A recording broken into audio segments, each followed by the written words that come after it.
Saudi আরবের জেদ্দাস্থ Bangladesh কনস্যুলেটের labour councillor Kazi Emdadul ইসলাম ঢাকায় না ফিরে সরাসরি লন্ডনে পালিয়ে গেছেন বলে জানা গেছে।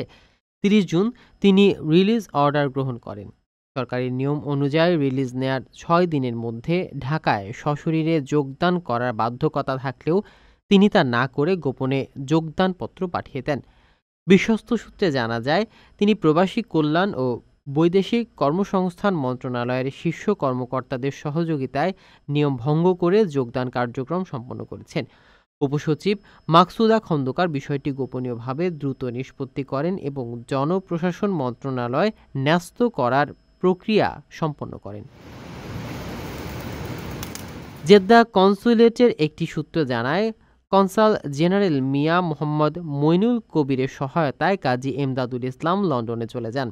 তিনি ২০১৮ সালে বিতর্কিত জাতীয় নির্বাচনের সময় সিলেটের ডিসি ছিলেন এবং ছাত্রলীগের সাবেক এক ঘনিষ্ঠ নেতা হিসেবে পরিচিত ছিলেন। এর আগেও একাধিক কূটনীতিক ও কাউন্সিলর বিদেশে পালিয়ে গেছে। সংশ্লিষ্টরা বলেছেন, এভাবে চলতে থাকলে বিতর্কিত ও দায়গ্রস্ত কর্মকর্তাদের জবাবদিহির আওতায় আনা অসম্ভব হয়ে পড়বে।